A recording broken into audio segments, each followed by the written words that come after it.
Hey, Christy Mattoon here from Mind Rewire. Thank you for asking these questions. And I'm actually going to make a video of this for you. Let me know if it helps. And I'm actually going to post it on YouTube because it might help other people also. So I really appreciate it when people ask questions. If this video helps you, please subscribe to my channel and then like and comment because that helps move it so other people can see it too. All right, so the first question you asked. So first of all, this person is doing the whole brain state training that I offer on my website, mindrewire.com.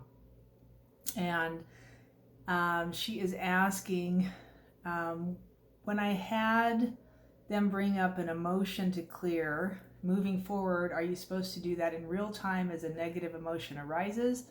Or should we be bringing it up at some other time like you did in your training? I would do it whenever one shows up.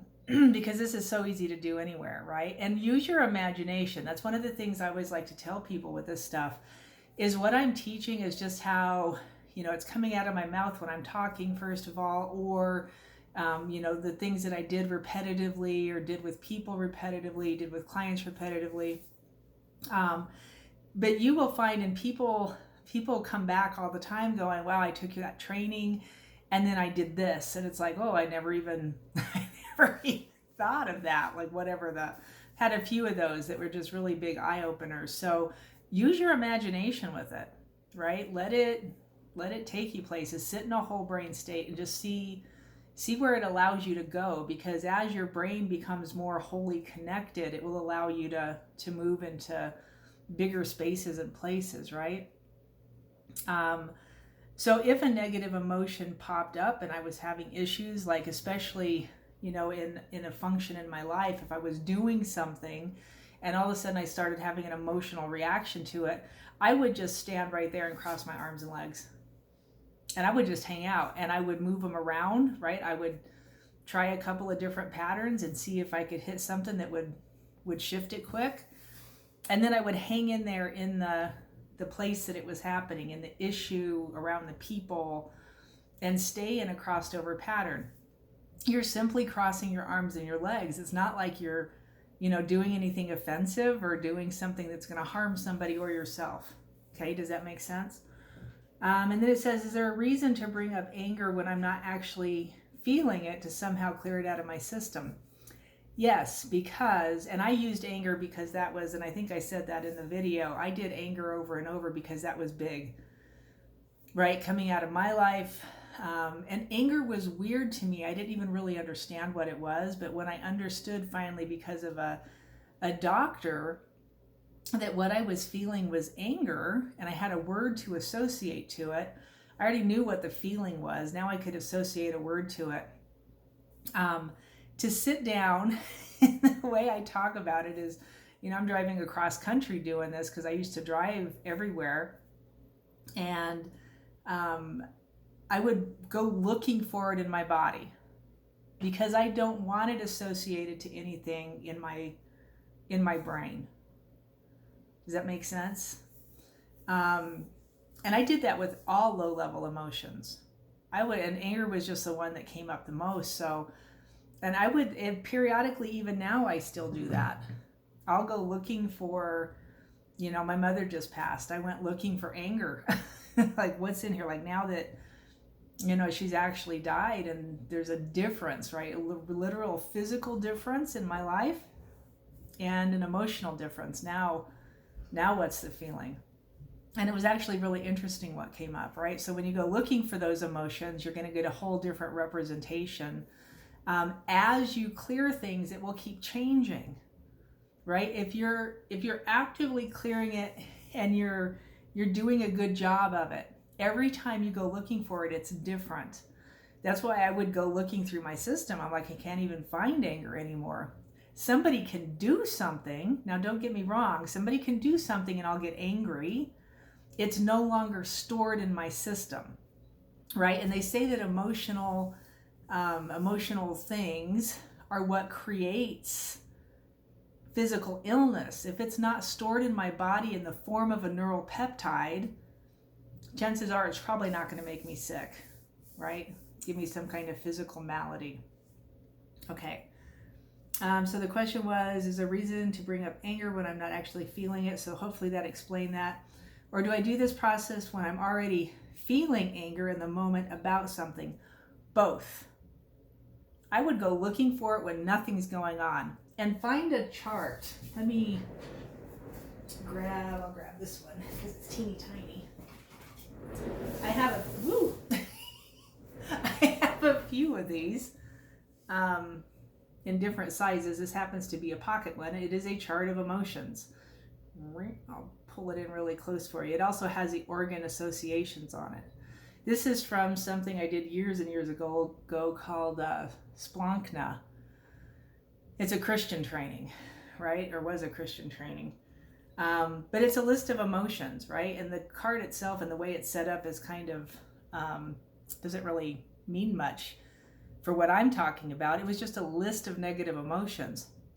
And I would go through the list, right? You can find this online or something similar. You can find a list of emotions online. And I would go through the list when nothing's going on. Now, when something is going on actively and you catch it in an active motion, do it immediately. Work on it immediately. And in this instance, you're talking about whole brain state,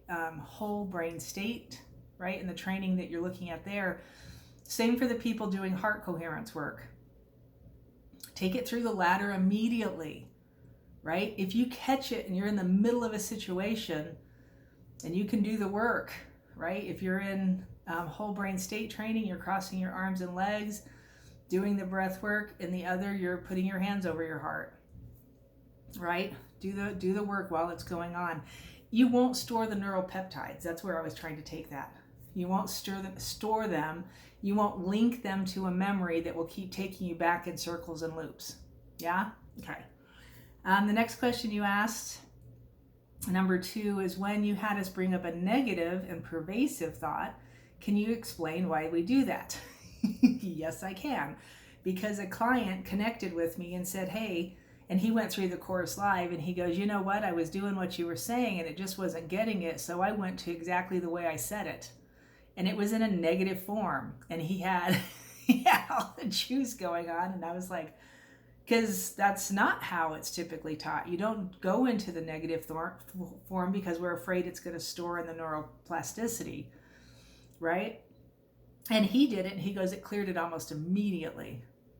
And I think what happened was because he said it the way he kept saying it, but he had his arms and legs crossed, he was in a whole brain state, and the intention wasn't to store it, the intention was to let it go, right? And so he did. It was said on here that I thought getting into a whole brain state and thinking a thought was supposed to put that thought into the subconscious. And then it says, like Psych. It can, right? If it's like, if it's repeated over and over and you're doing it just kind of lackadaisically. So in this instance, it's not putting it into the subconscious, it's removing it because that's the intention.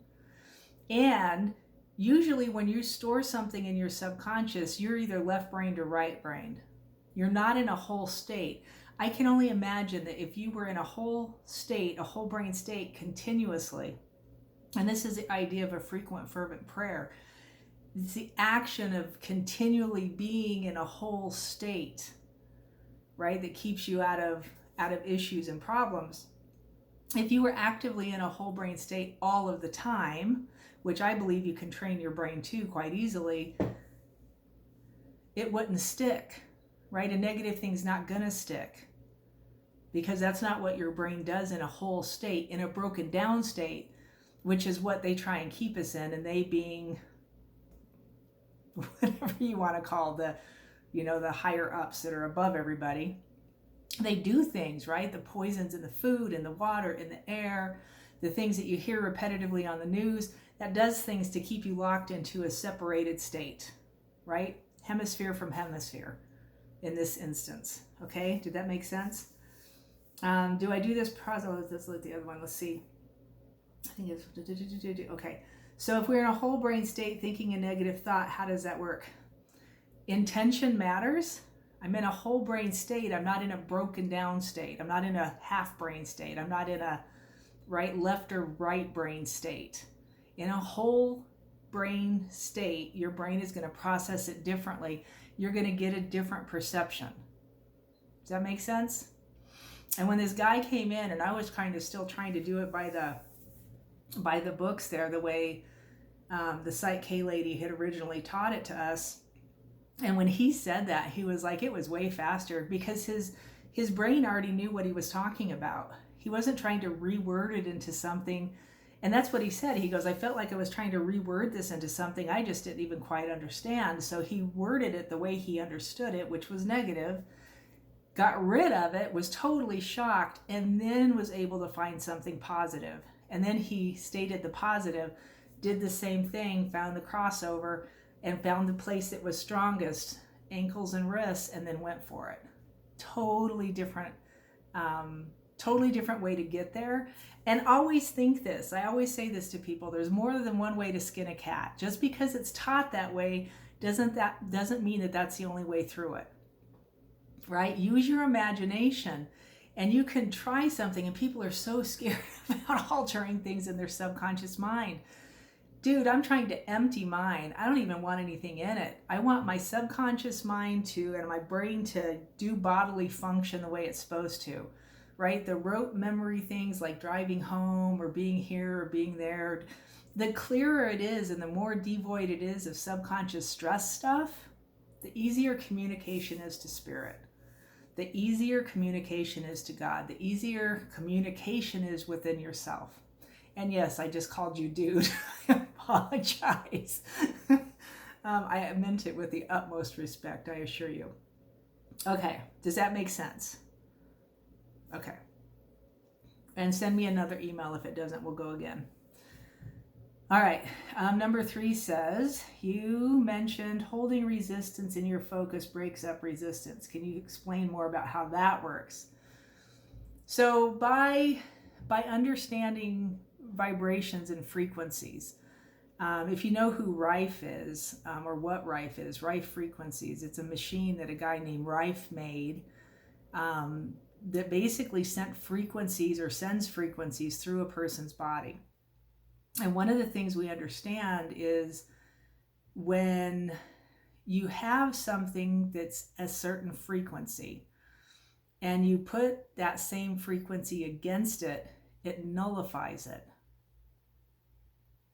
Nullifies it, right? So if the frequency is anger and I'm holding anger and I put the same frequency to the anger without the anger, it's just the frequency, it nullifies the anger, right? And this is kind of a quantum physics thing. I can't give you a ton more information as to why it works. I just know it works. And so it's like the frequency of anger, and you have the anger because you're like, right, you're in there seething with it. But the frequency itself without the anger is just a frequency. And if I can find that frequency, and it could be in the form of a color, right? It could be, I don't know if you can feel the frequencies of color. It's so interesting. The illnesses, same kind of idea. They have frequencies to them. And that's what Rife's machine actually worked the most on,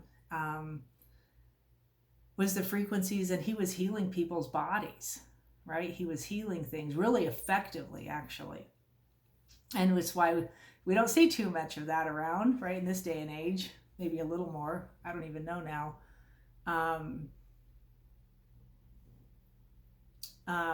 So, I mean, that's what it is, but you have to be able to tune into the frequency. And this is where you need the subconscious mind cleared. Sorry, I was just looking out the window.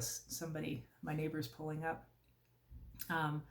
You need to have the subconscious clear, the subconscious thoughts and the subconscious backlog of stuff where you think you're stuck, because when that's clear, it's easier to find those frequencies. Hopefully that makes sense and is helpful. Then you go on to say, I find this all fascinating and would really love to know how everything works. Keep studying, keep reading, read everything. Is there any books I can recommend where I can learn why and how the process actually works? I studied kinetic therapy for years, neural kinetic therapy. So I did that before I got into Psych, and it was more on the physiological end. And Psych was more on the um, emotional, spiritual end, I guess. And then I've studied everything in between, and just read. I can't even explain it to you. Let me see if I can show you. Read, read. I've got books and books and books and books. Quantum physics stuff, right? Read. I don't know, the Gnostic Bible talks about some of this stuff. The Nag Hammadi, I don't know, Zohar. It's weird some of the places you will find interesting information. I'm looking for specific books on brain. I did a lot of research and reading into. So Greg Braden has one called The Spontaneous Healing of Belief, but it goes a totally different direction. I don't know, The Way of Qigong. I've read. I can't even explain to you all the stuff I've read. All of the books by David Hawkins. This is The Eye of I. This is not the first one, but he's got one that deals with emotions, and I don't know, there's a whole series of these. I could go on and on and on about books. I read all kinds of crazy stuff, and then I play with it, right? One of the first books I ever read was this book, Heal the Sick. That's one of the first books I ever got on this topic. And it's by these guys, A Command of Obedience. So it's a lot of scripture and a lot of verses, and a lot of Bible verses. But in here, this was years ago, she had her phone number in here. It's still, and I called it. I talked to her.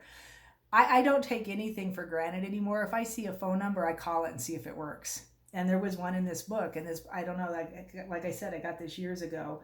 She answered the phone. Her husband had already passed, and she said she probably only had a few years left and was trying to get the word out even more of how she understood this to work.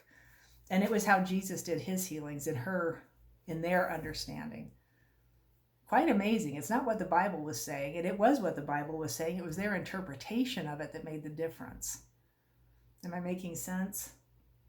Read everything you can get your hand on. The Energy Cure is a good one. Dr. William Bengston, I talk about him a lot. He did some amazing stuff in understanding these things. And everybody's read, not everybody, I guess, but The Biology of Belief gives you a new understanding, a different understanding. I'm trying to see what else I've got up there that could be helpful. I don't know. I'll see if I find anything else, and I'll email it to you if I find anything else that was super helpful. Anyway, I hope this blesses anybody and everybody who sees it. The courses are on my website. This one particularly was talking about the whole brain state. There is one that I would do next, if I were you, that is on heart coherence. Once you've done one, the other one falls right into it. And it might, by doing that, you might get more information, because it does the same thing. It's the same idea, clearing the subconscious. But this one, we get in touch more with the spirit of who you are, your spirit, right? So it's a little bit different in that regard. And you still clear the subconscious, but it's a total different way. And it's a little bit more, I think it's a little bit more useful. It's easier to do consistently, and you have to do it consistently to make it work. So you have to create a practice out of it. All right, I bless you. I want to say thank you for sending your questions to me, and let me know if this helps.